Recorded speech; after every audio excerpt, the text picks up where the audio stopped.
tous azimuts. Peuple congolais, il est temps de nous lever, de nous serrer les coudes et d'agir pour défendre notre patrie, notre intégrité territoriale et l'intangibilité de nos frontières. La République démocratique Batela Ekolo, Bendele Koyate.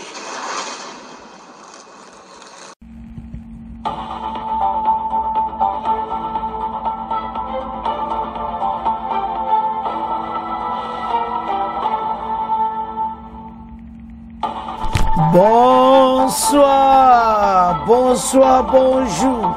C'est Congo News 24. Bande Konanga, comme toujours avant de commencer notre émission, nous disons merci à Dieu. Nous disons merci à nos chers abonnés et téléspectateurs qui nous suivent partout dans le monde et en RDC. Bande Konanga, soyez les bienvenus.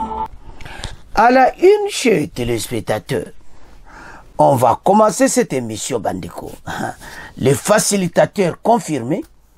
Et puis, ONU 2773, Samal Konde Aye, na rapport n'est pas présent, Félix, Togoyo Kayango. Et puis, consultation, opposition toujours contre, parce que, baza pour Kagame. Alors, Bandeko, et ça somme. Togo Banda toujours avec opposition, après Togoya, na, oyo, ya, situation sécuritaire en RDC. Chers téléspectateurs, émission Nabse Bandi, et comme étant tout là ensemble, ma solo yamboka. Bande kotoko bananu na katia makama consultation. Oyo ba opposant, soi-disant, passé na EDC, nandimite ko opposition à ça. Kaka ennemi, koyo kanezati. Pays ezo, bozo mona situation mais ce qui me fait malade, moutazo préférence à la côté à Kagame. Pour des intérêts personnels. Na éviter. Tout ça va payer vraiment sur talama wana soni. Nous devons être unis. Mais unis sont moins salés meyati. Même ba mon peuple, baza divisé. Et ça na ba musoma baza bon contre. Ba lingimbo kana biso za diriger na ba Rwandais.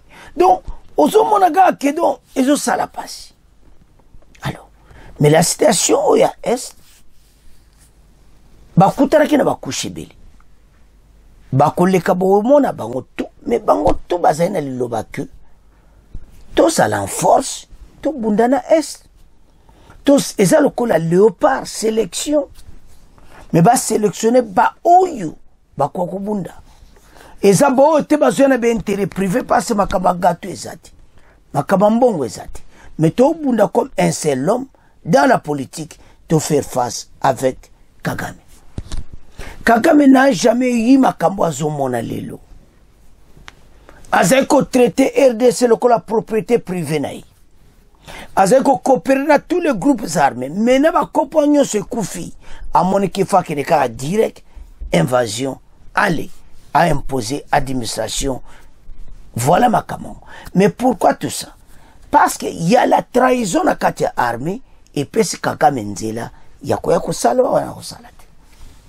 Alors, Shaban et Lone Asali, Bazako registre makambu tout au bâton au sala. Mais toujours un point. Alors, maintenant, à l'intérieur, toujours au Canada. Et c'est payé en autant sango mboko boy. Attends, l'ingino présent Félix, mais il y a la RDC qui est là. Le pays est en danger. Mboka ba envahir en wana ennemi.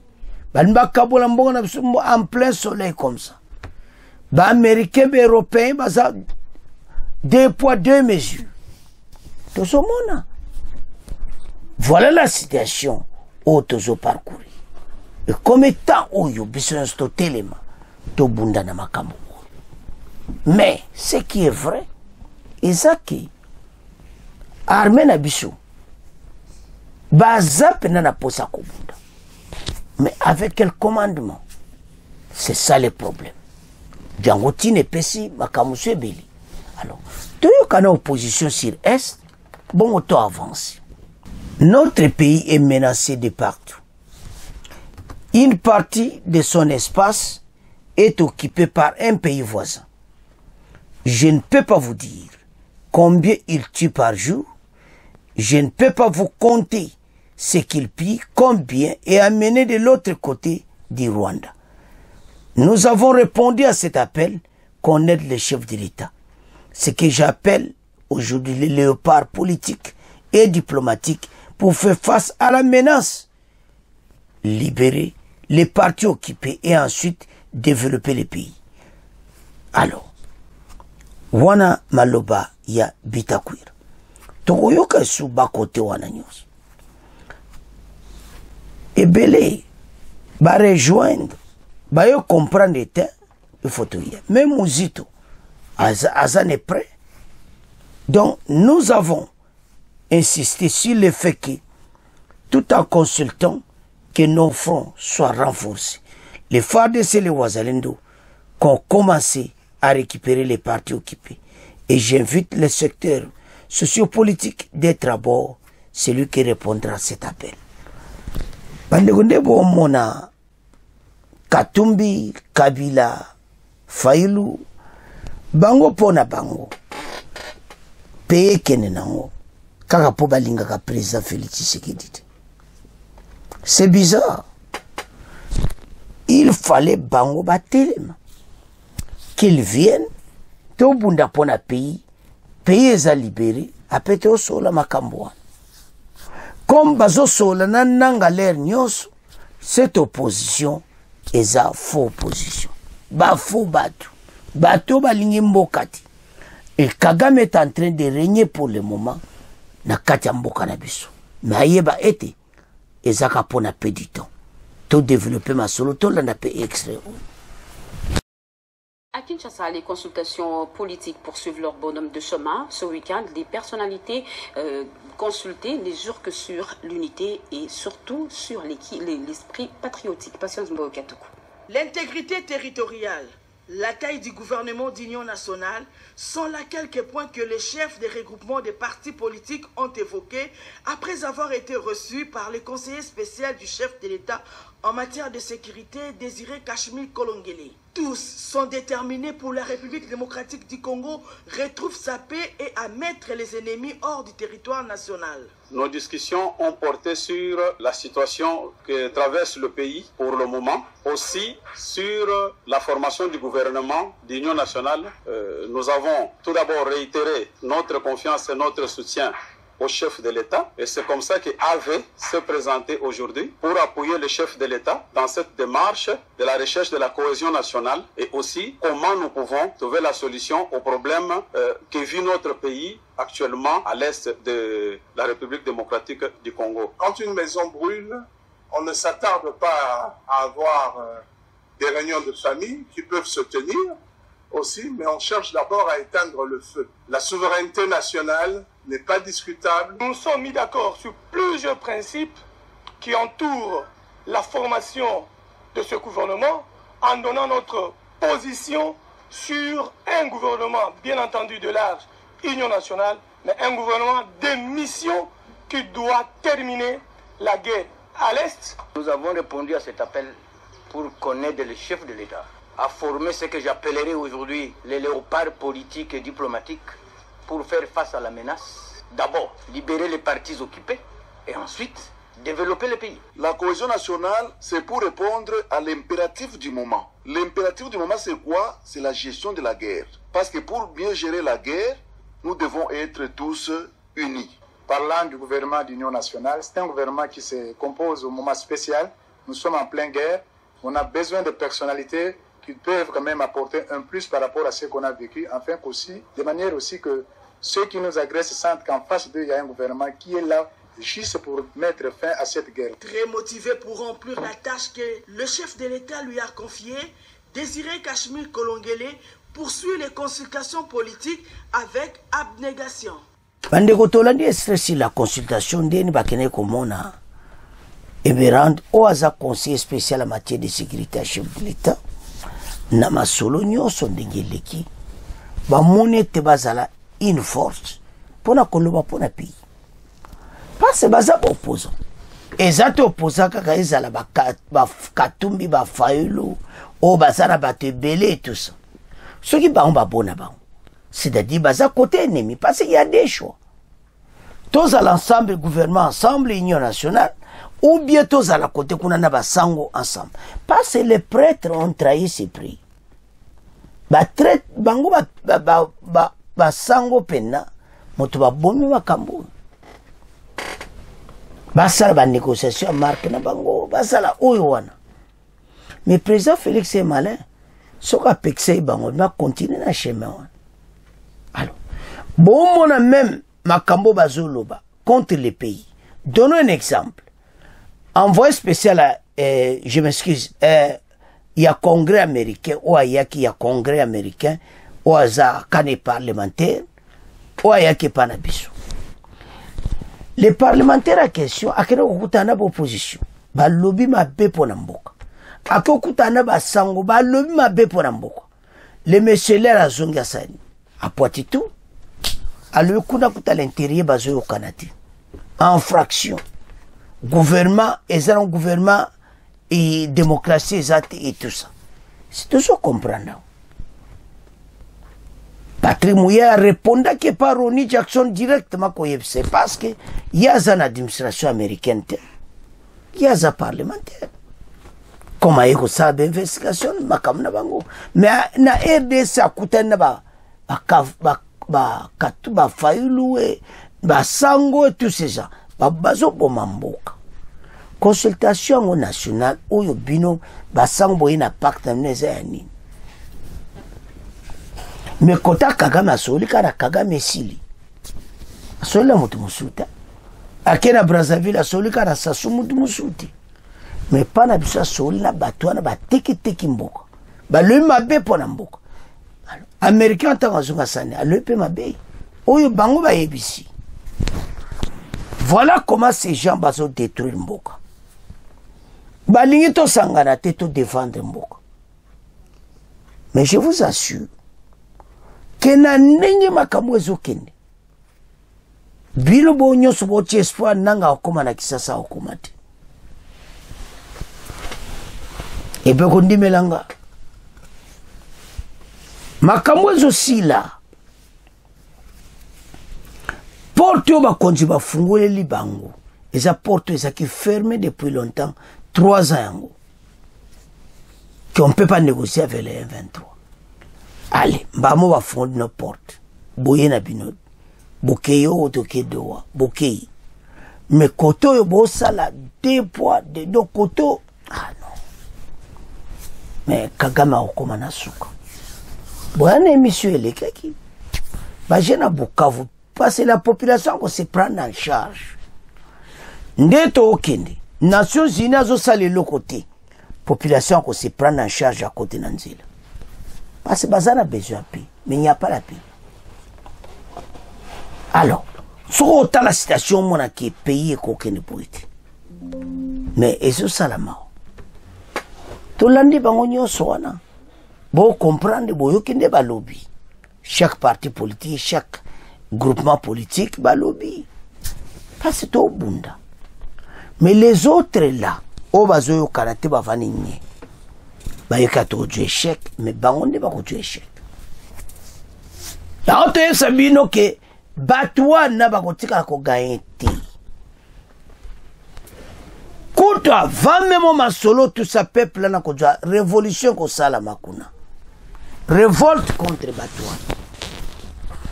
Comment yo au soi-disant congolais au linka Kagame atamsa mboka na biso.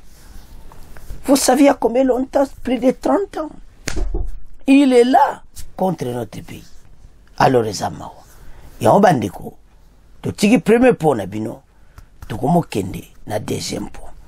Deuxième point oyo saba nommé ba facilitateur. Uru Kenyatta ba nommé na oyo wana. Mais ba facilitateur wanso tali. Donc, aux Kanamao. Parce que,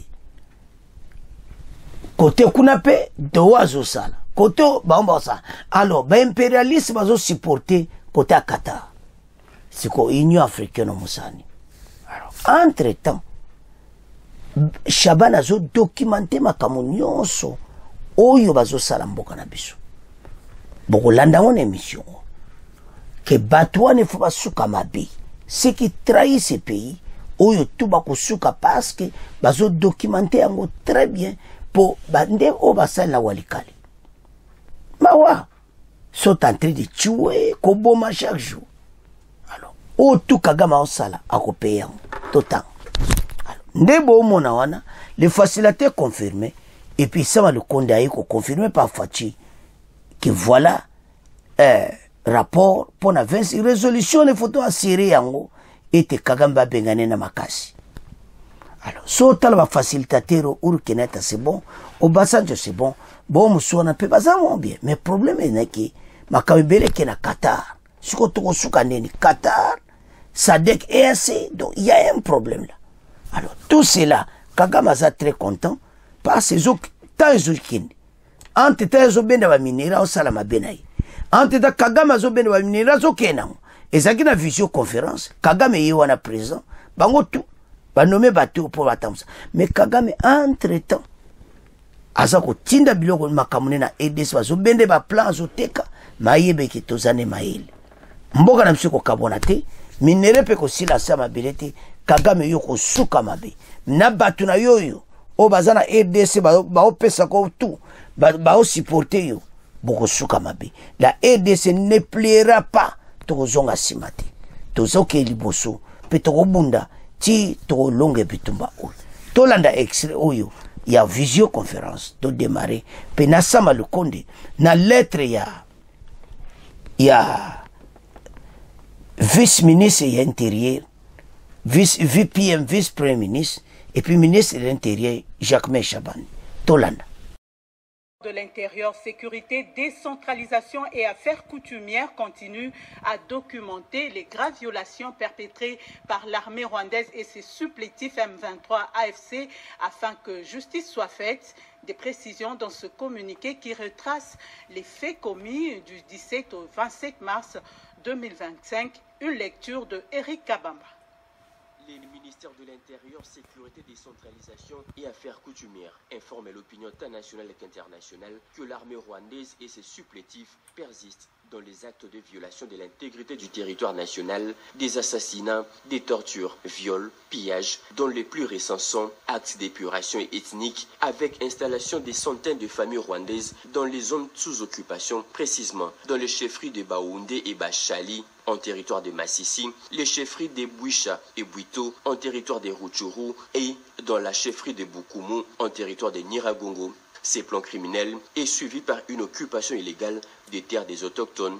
C'est en 3 cas d'assassinat et exécution sommaire, 112 cas de torture corporelle et plusieurs disparus, ainsi que des cas de viol et recrutement forcé des jeunes, parmi eux les enfants, dans la période allant du 17 au 27 mars 2025. Poursuite de la mise en place d'une administration parallèle dont la célébration de mariage, nomination des animateurs dans des entités territoriales, la création d'une CADECO parallèle et nomination des animateurs, et aussi renforcement de militaires rwandais sur les axes Massissi et Walikale, au nord Kivu et Bukavu, Nyangezi, les hauts plateaux des Fizi dans le sud Kivu, la spoliation des immeubles et patrimoine de l'État.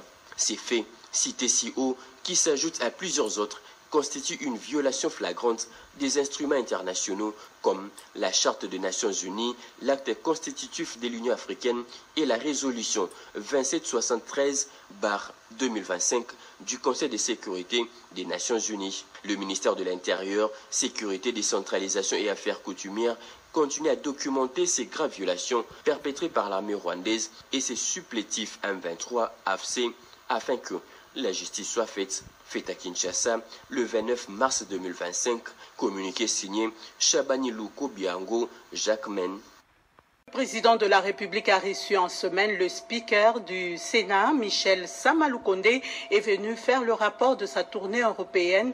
Et puis Félix-Antoine Tshisekedi a aussi pris part en visioconférence au 2e sommet conjoint de la SADC. C'est dans ce cadre que quelques anciens présidents africains ont été désignés facilitateurs dans la crise qui secoue l'Est de la République démocratique du Congo. La semaine du président avec Pierre Kibambe, Somoïsa. Olusegun Obasanjo, Uhuru Kenyatta, Galema Motlante, Catherine Samba et Saile Rock Zeut tous anciens présidents respectivement du Nigeria, Kenya, d'Afrique du Sud, de la République centrafricaine et de l'Éthiopie ont été désignés facilitateurs dans la crise sécuritaire qui secoue la République démocratique du Congo dans la partie est du pays en proie à l'agression du Rwanda et de ses supplétifs AFC M23. C'était au cours du deuxième sommet conjoint de la communauté de l'Afrique de l'Est et la communauté de développement de l'Afrique australe. Le président de la République, Félix Antoine Tshisekedi Tshilombo, a pris part à cette rencontre par visioconférence à partir de son cabinet de travail à la Cité de l'Union africaine. Pour le chef de l'État, il est impératif que tous les engagements qui avaient été pris et ceux issus de la résolution 2773 du Conseil de sécurité des Nations Unies soient pleinement mis en œuvre, c'est-à-dire un cessez-le-feu immédiat et un retrait total, vérifiable et durable de toutes les forces étrangères du territoire de la RDC. Reçu en début de semaine à la Cité de l'Union africaine, le président du Sénat, Jean-Michel Sama Lukonde, a présenté au président de la République, Félix Antoine Tshisekedi Tshilombo, l'objet de sa mission en France et en Belgique où il devait rencontrer ses homologues français et belges pour évoquer les questions sécuritaires dans l'est du pays. Une occasion, a-t-il souligné, de faire aussi le suivi de la résolution 2773 du Conseil de sécurité des Nations Unies. Le speaker de la Chambre haute du Parlement a aussi fait le rapport de sa dernière itinérance dans le Grand Katanga où il a sensibilisé la population sur la question de la cohésion et l'unité nationale face à la guerre d'agression. L'Union africaine, le chef de l'État, Félix Antoine Tshisekedi Tshilombo, a présidé la 37e réunion ordinaire du Conseil des ministres. Au cours de cette réunion, les membres du gouvernement ont procédé à une évaluation de la situation sécuritaire, humanitaire et épidémiologique au pays. Ils ont aussi débattu de plusieurs autres questions telles qu'annoncées dans le compte rendu du ministre de la Communication et Médias, porte-parole du gouvernement, Patrick. Bande kotolandi biso nyonso. Toba na ba facilitateur. Koto oyo tozana EAC SADC, kote kuna tozana batouana. Poso monate, voilà la situation ondengezali. Alors, biso to sale effort. Effort wana ezake to telema pona mboka. Nous devons agir et puis to bunda. Ba facilitateur ezala doa ezanini. Mais biso to bongsa armée. Minduki ya makasi ngwe kutaka combien tozo kokati. To soma minduki ya makasi batuyo bako se plier, bako koma bati na sena biso. Makamo to vivre te. Foto soma minduki ya makasi. Ba traite la kata armeti bako sila kaka. Alors ça va le compte à un rapport. En tout cas a réussi parce que l'Union européenne a préparé des sanctions. Et puis message que nous eu était 2773. Il faut pas forcer. Donc c'est maintenant bako renforcer. Parce que bata Kagame bazaka na ETC. To continue na bango boite. Pays au continent bango bazaka na est. Bazo boma boma. Tana Bukavu. Alors, ce qui résolution des Nations Unies ba renforcer ba sanction te. Peuple à côté nanzela. Ndenge zaki na Bukavu. Goma peuple nanzela, Bukavu peuple nanzela, on va s'en charger. Le peuple lui-même. Voilà message ya mama Kaikwamba. Donc, on y va s'en charger. Ce qui était, peuple y va s'en charger. Alors, Banamboka, tu l'as dit, ça va le compte des rapports et nango. Bato va quitter. Et puis, Jacques Chabana a commis très bien, Bamakamutu, Oyo Bazo Sala pour le moment, même à Walikale. Alors, il faut les bombarder. Et comme il t'a entre-temps, tout sol, Minduki Bongisama. Fadesa Bongisama. Alors, Banamboka, c'est à ce point de comment clôturer l'émission. Bon, continuez à s'abonner. Au revoir. À la prochaine.